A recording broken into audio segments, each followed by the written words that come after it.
নেমচু বুলি ক'বলৈ গ'লে এতিয়া বেয়াই লাগে, সেইখিনি মই আৰু আপোনালোকৰ মাজত নকওঁ।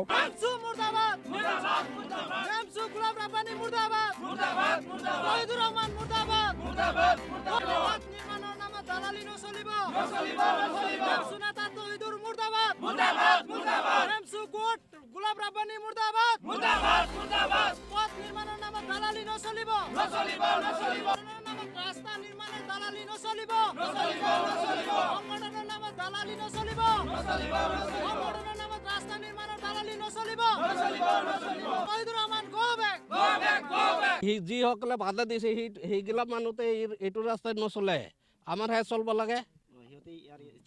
ইয়াৰ এৰিয়া নহয়, ইয়াৰ মানুহ নহয় সিহঁতে। নাজানো দূৰৰ পৰা আহি আপোনালোকৰ কি জানো, এটাই শুনা পালো নেমচু আছে। ৰাস্তাটো বন্ধ কৰিব বিচাৰে। সিহঁতে এইটো ৰাস্তাত বোধ কিজানি একদিনো নাযায়, আমাৰহে যাব লাগে, আমাৰহে কষ্ট কৰিব লাগে। এতিয়া যদি কোনোবাই তেনেকে দূৰৰ পৰা আহি আপোনালোকে ৰাস্তাত বাধাৰ সৃষ্টি কৰে, আপোনালোকে ৰাইজে নাই নিদিওঁ। ৰাইজে কি কৰিব? ৰাইজে বাধা দিম, আমি ৰাস্তা হ'ব লাগে।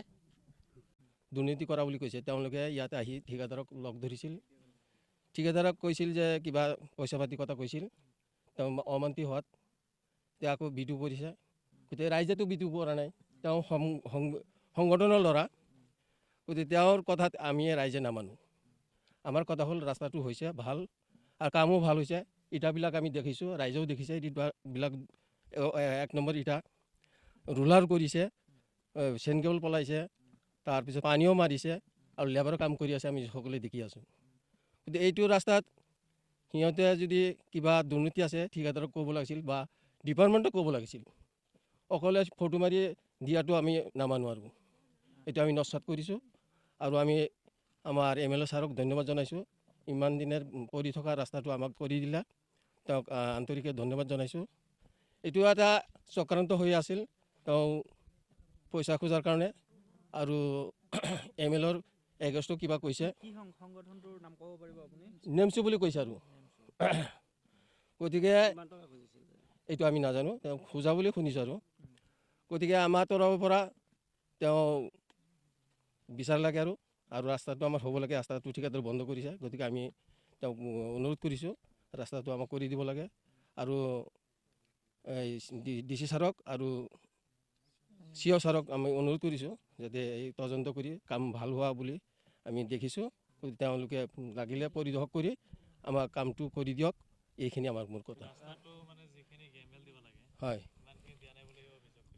তেওঁ ছাইডতহে জুখিছে, মাজতো আৰু জোখা নাই। যিটো মাজত জুখিছে এতিয়াও আপোনালোকে চাব, জুখি দিব পাৰিব, আমি লাগিলে জুখি দিম। গতিকে ছাইডত যিটো জুখিছে, যিটো ছাইড বাম হয়, সি আচলতে নাজানেই ছাইড বামটো কৰাৰ কাৰণে তাত যে খালী থাকিব লাগিব, সেইটো খুদি দেখাই দিছে। আৰু কোনোবাই দুৰ্বৃত্তকাৰী 2-4জন আহি সিহঁতৰ পাৰ্চনেলি মনোভাৱ নোহোৱাৰ কাৰণে ক'ৰবাত খান্দি অলপ হেৰি কৰিছে, এই ফেচবুক বা আপোনাৰ পৰ্টেল কিবা মিডিয়াত এইবিলাক দিছে, কিন্তু সেইটো নিশ্চয় আমি জানো যে সিহঁতে সেইখিনি ভুল কৰিছে। আৰু নেমচু বুলি ক'বলৈ গ'লে এতিয়া বেয়াই লাগে, সেইখিনি মই আৰু আপোনালোকৰ মাজত নকওঁ, কাৰণ আমাৰ জাতীয় সংগঠন, আমি ক'লেও বেয়া হয়, আমি সেইখিনি ক'ব বিচৰা নাই। জাতীয় সংগঠনটো জিন্দা থাকক, মই সেইটো নকওঁ, কিন্তু এইবিলাক কামত যাতে সিহঁতে বাধা নিদিয়ে, কাৰণ এইটো ৰাইজৰ খুব এচেঞ্চিয়েল ৰাস্তা।